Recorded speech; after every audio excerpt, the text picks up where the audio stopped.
you awake? I thought I heard you get up. Yeah, I'm awake. Sorry, I just can't sleep.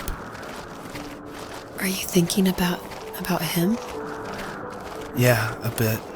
You should get back to sleep, my love. I'm fine. No, it's okay. What else is on your mind?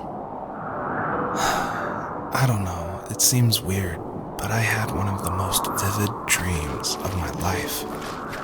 I saw a fox on a snowy mountain, just looking confused and worried. Those eyes, I can't get those eyes out of my head. She was running in the windy snow, looking for something. Do you think it has to do with you and what's been going on? I don't know. It was just a dream, Rachel. They're not meant to make sense. A lot's happened the past couple days, that's all. Well, if you're not going to sleep anyway, you should tell me. I want to hear. All right.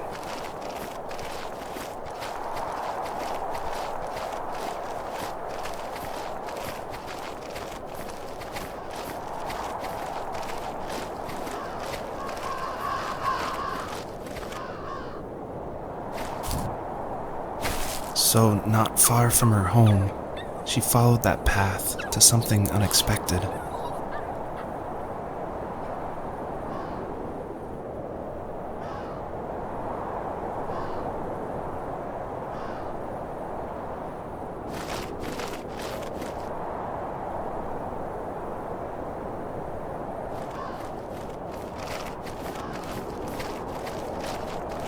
She couldn't stay, though. She had to find her other 2 children. So she took that path. She followed it towards something ancient. Something with answers.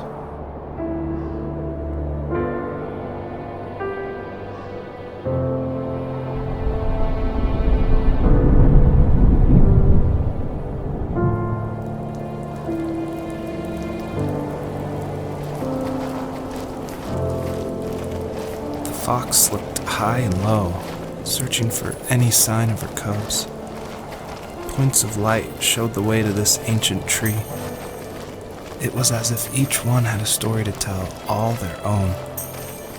The land was trying to tell my story, too. I felt like I was right behind her the whole time.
Wasn't he like a lumberjack? That's one way of putting it. If wood was a canvas, then a carving knife was his paintbrush. Even after working a 50-hour week, even after his hands were more splinters than skin, he would bring home the nicest piece of Alaskan weeping cedar and make me toys. That wooden train was the first toy I can remember, and I loved it. I just knew from a young age I was going to be a lumberjack. like my father.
My teenage years were full of sketching, angst, and trouble. I wasn't popular or unpopular. Maybe just forgettable. I guess that gave me a sense of freedom, so I hung out with crazy kids, doing crazy things, even though I mostly just watched the chaos ensue. We did it all. Put fireworks in mailboxes, hide roadkill in people's garages, break windows of the barber shop in Anchorage. My dad was furious, but he was so busy working he couldn't do much to stop me from going out. I think being an adult means there's no one to stop you making hard decisions. He had to make a living, and he couldn't be in two places at once. Yeah, I realize that now. But at the time, I was sure he was more interested in growing his business than what was going on with me.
He was working another late night, and my friends were over, saying how bored they were and how they had come all the way out to my house for nothing.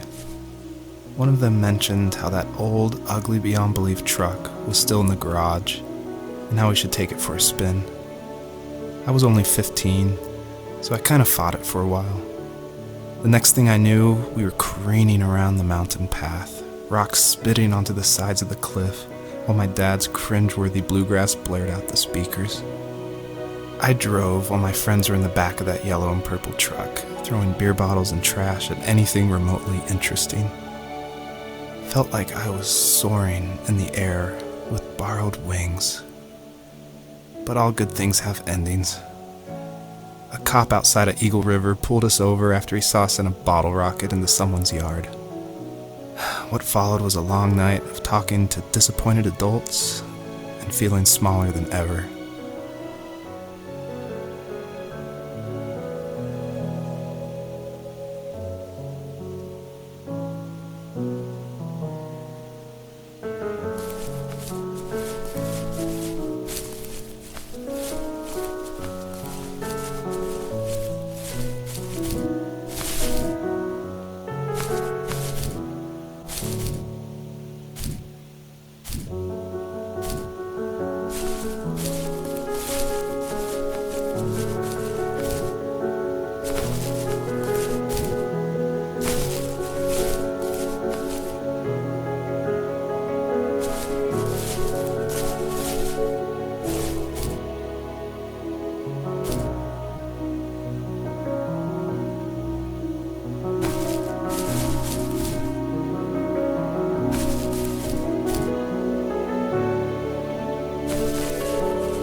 After he drove me home from the police station, I blew up at him, saying how I never wanted to be like him, how I was going to be someone and leave that hick icebox for good.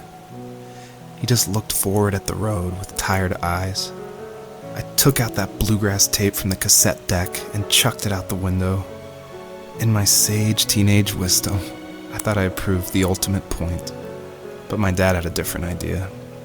He slammed the brakes, slowly bowed his head while gripping the steering wheel, and finally looked at me. All he said, like it was a polite request, was, "Make this right." I sat there in silence, fuming, but I eventually got out and combed every square inch of the woods, muttering profanity after profanity. I found it 30 minutes later, near a small waterfall off the road.